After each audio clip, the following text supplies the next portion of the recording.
galera, tudo bem?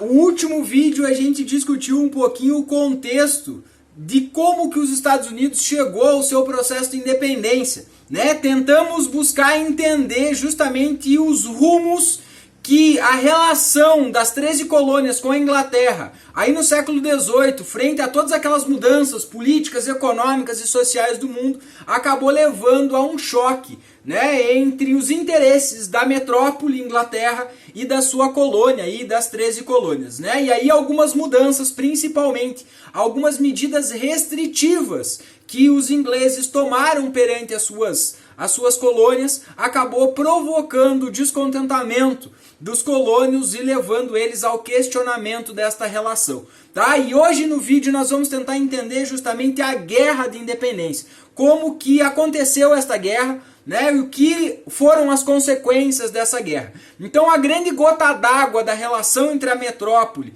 e as suas colônias foram as leis intoleráveis. Tá? Em 1774, os ingleses criaram um conjunto de leis, né, que ficou marcado ou chamado como leis intoleráveis. Essas leis intoleráveis criavam uma série de medidas restritivas, né, e cancelava basicamente toda aquela autonomia política, social e econômica, principalmente, que as 13 colônias tinham. Inclusive, a proibição do comércio triangular, a criação de empresas que passam a monopolizar algumas atividades econômicas que até então os colonos, né, dentro das 13 colônias tinham esta liberdade, e o que proporcionou o seu desenvolvimento, a sua organização social. E aí, neste momento, então, há uma reação das 13 colônias, inclusive logo depois da criação e aplicação e promulgação das leis intoleráveis, ocorre o primeiro Congresso da Filadélfia. E este primeiro Congresso é um fenômeno interessante, por quê?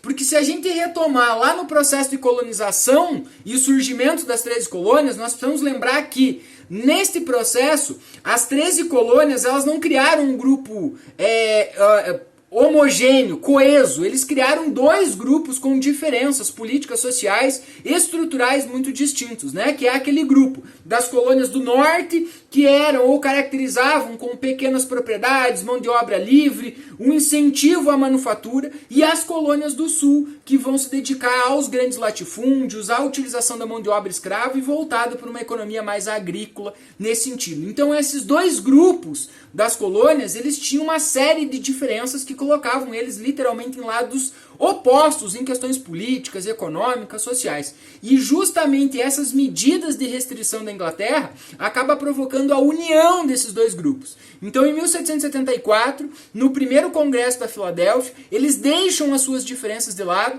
sentam-se para discutir a sua situação. A partir de agora, literalmente, eles têm um inimigo em comum, que é a Inglaterra, e essas medidas restritivas, enfim, essas imposições sobre as 13 colônias. Né? Num primeiro momento, não há um objetivo literal de promover a independência. Não é isso que os colonos querem. O que eles querem é justamente não se sentirem explorados. Eles não são contra pagar os impostos, contribuir para o funcionamento, enfim, da organização social e política. O que eles querem é não serem explorados. Eles não querem perder a sua autonomia e a sua liberdade. Né? E nesse momento, os ingleses, o rei, né, inglês não aceita sentar, negociar e ouvir os colônios. Pelo contrário, como resposta ao primeiro Congresso da Filadélfia, a Inglaterra manda para cá, né, um efetivo de soldados, né, demonstrando já esse não interesse de dialogar com as 13 colônias. E aí os colonos entendem que a situação era muito mais complexa e muito mais delicada do que eles imaginavam. Logo em 1775, né, frente a essa resposta e o resultado do primeiro Congresso da Filadélfia, eles se reúnem e realizam o segundo Congresso da Filadélfia. E aí, nesse congresso, então, eles chegam à conclusão de que o caminho seria justamente o processo de independência. É neste momento que vão surgir os famosos pais fundadores dos Estados Unidos. Né? A figura do George Washington, que vai liderar as tropas, né, nesta guerra de independência. A figura do Thomas Jefferson, que vai ser o grande responsável pela elaboração do texto que vai ser escrito e depois vai ser promulgado na Declaração da Independência, e o Benjamin Franklin, que vai ser o cara responsável por ir à Europa e angariar apoio político e econômico para a independência. Nesse momento, o Benjamin Franklin encontra aí alguns países que vão se solidarizar com a independência dos Estados Unidos, em especial, não pela boa fé com os Estados Unidos, mas muito mais pelo interesse de enfraquecer economicamente a Inglaterra, lembrando que a Inglaterra, nesse contexto, é uma das grandes economias do mundo, então enfraquecer militarmente ou politicamente a Inglaterra era interessante para muitos países, em especial para a França, né, que vai ver este momento da independência como um momento ideal de ela, de certa forma, vingar-se da derrota da Guerra dos 7 Anos, das percas, né? Então era uma forma. Então a ajuda da França, em especial, vai ser extremamente decisiva para os colonos nesse momento. E aí, a partir daí, começa então o conflito. No dia 4 de julho de 1776, é promulgada a Declaração de Independência dos Estados Unidos, aonde oficialmente as 13 colônias declaram a sua independência e surge assim os Estados Unidos da América e torna-se o primeiro país aí a promover esta separação da sua colônia, né? Os próximos anos vão ser marcados por um conflito, já que a Inglaterra não vai aceitar de bom grado esta separação e essa independência, né?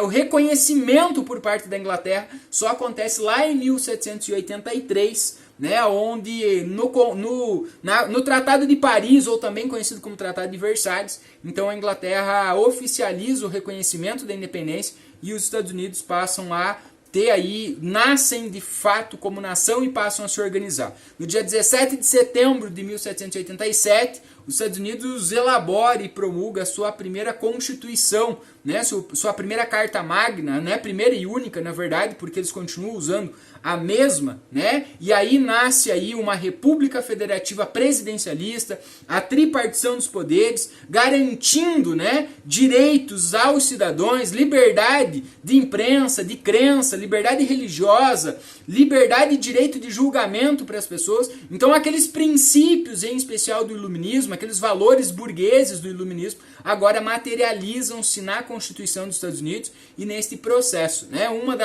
Dos trechos mais marcantes da Declaração de Independência e um dos princípios dos Estados Unidos mais marcantes é o trecho da Constituição onde diz que todos os homens são criados iguais e dotados por Deus, né, de certos direitos inalienáveis, o direito à vida, o direito à liberdade e a busca pela felicidade. Mas, infelizmente, quando a gente olha para a história dos Estados Unidos e a materialização, o nascimento dos Estados Unidos quanto país, nós precisamos, de certa forma, lançar um olhar um pouco mais atento, porque esse processo ele vai excluir, apesar de trazer esse belo discurso de liberdade, de igualdade, ele vai excluir desse processo indígenas, negros, mulheres, né? E de forma geral, os Estados Unidos nascem como um país voltado para aqueles valores burgueses, para o homem branco, protestante, né? Este vai ser o grande cidadão americano e de uma forma geral eles têm ainda até hoje, né, uma grande questão,